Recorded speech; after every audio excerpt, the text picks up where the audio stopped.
சுகப்பிரசவம் சொல்றாங்க இல்லையா, அது நல்ல விஷயமா இல்லாட்டி பயப்படக்கூடிய விஷயமா? பிரசவம் அப்படிங்கறதே பொதுவாகவே சுகமான ஒரு விஷயங்க. ஒரு குடும்பத்துல ஒரு புது உறுப்பினர் வர்றார் அப்படின்றதே ரொம்ப சந்தோஷமான விஷயம் இல்லையா? ஆனா இன்னைக்கு எப்படி பார்க்கப்படுது? சுகப்பிரசவம் அப்படின்னு சொன்னாலே ரொம்ப வலி நிறைந்தது, வேதனையானது அப்படின்னு நினைச்சு இதனால உயிர் போயிடுமோ அப்படிங்கிற அளவுக்கெல்லாம் பயம் இன்னைக்கு சித்தரிப்புக்குள்ளாக்கப்பட்ட பயங்கள் நிறையவே இருக்கு. ஆனா பிரசவத்தால உயிர் போகுதா அப்படின்னு யோசிச்சு பாத்தீங்க அப்படின்னா, உலகத்துல நிறைய உயிரினங்கள் பிரசவிச்சுக்கிட்டே தான் இருக்கு.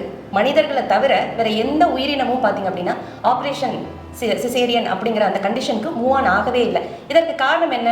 சிசேரியன் அப்படின்னு மூவ் ஆனதுக்கு காரணம் என்ன அப்படின்னு பார்த்தீங்கன்னா, நம்ம மனதளவில் எல்லாமே தெரியும் அப்படிங்கிற ஒரு கோட்பாடுக்குள்ளே போயிட்டோம். நம்ம புத்தி அப்படிங்கிற ஒரு விஷயத்தை இழந்து அறிவுங்கிற ஒரு விஷயத்தை நோக்கி நகர ஆரம்பிச்சிட்டோம். அறிவு தேடல்ல புத்தியை இழந்துட்டோம். உடல் அப்படிங்கிறது புத்தி, அறிவு அப்படிங்கிறது தேவையற்ற சிந்தனைகள், தேவையற்ற திணிப்புகள் அப்படின்னு கூட சொல்லலாம். அறிவுங்கிறது முழுசுமே அறிவு கிடையாது. ஒவ்வொன்றுத்துக்கும் ஒவ்வொரு வித்தியாசங்கள் இருக்கு. அப்ப சுகப்பிரசவம் அப்படிங்கிறது சரியா தவறா அப்படின்னு பாத்தீங்கன்னா, எல்லாருக்குமே வலி வருமா அப்படின்னா எல்லாருக்குமே வலி பிரசவிக்கிறது கிடையாது. நார்மல் டெலிவரி அப்படிங்கிறது வலியே வராம பிரசவிச்ச காலம்லாம் எவ்வளவோ இருக்கு.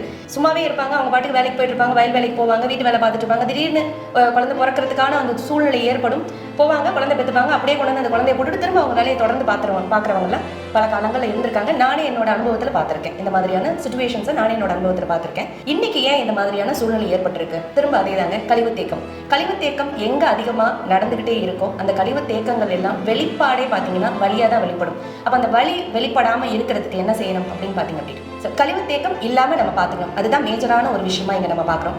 சரி, சுகப்பிரசவம் அப்படிங்கிறது கஷ்டமானது அப்படின்னு எனக்கு சித்தரிக்கப்படுது இல்லையா?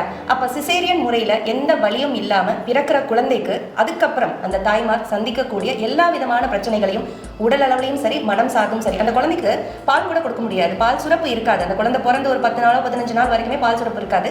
அந்த குழந்தைக்கு பாத்தீங்க அப்படின்னா ஆட்டோமேட்டிக்கா புட்டிப்பால் கொடுக்க வேண்டிய ஒரு சூழ்நிலைக்கு தள்ளப்படுவாங்க. அப்ப அந்த புட்டிப்பால்னால அந்த குழந்தைகளுக்கு அடுத்து என்னென்ன நோய்கள் வரப்போகுது அப்படின்னு பாத்தீங்கன்னா நிறைய வரும். இந்த பால் சுரக்கிறதுக்காக இவங்களுக்கு ஆர்டிபிஷியலா ஒரு ஸ்டிமுலேஷன்ஸ் கொடுப்பாங்க. அந்த ஸ்டிமுலேஷன்ஸ்னால திரும்ப இவங்க உடல்லையும் ஏகப்பட்ட குளறுபடிகள் நடக்கும். அப்ப குழந்தை பிறப்பு அப்படிங்கிற அந்த ஒரு கட்டத்தை சரிவர தாண்டிட்டோம் அப்படின்னா, சரியான சுகப்பிரசவம் அப்படிங்கிற அந்த முறையில தாண்டி வரும்போது அந்த இடத்தில் மட்டும்தான், அந்த நேரத்தில் மட்டும்தான் அங்க வலி இருக்குமே ஒழிய அதுக்கப்புறம் அவங்களோட வாழ்க்கை சுகமாக இருக்கும் அப்படிங்கிறது தான் அங்க சுகப்பிரசவம் அப்படின்னு சொன்னாங்க. இந்த பிரசவத்தை கூட இன்னும் அழகா பிரிச்சு வச்சிருக்காங்க, பிரசவம் அப்படின்னு சொல்லிட்டு.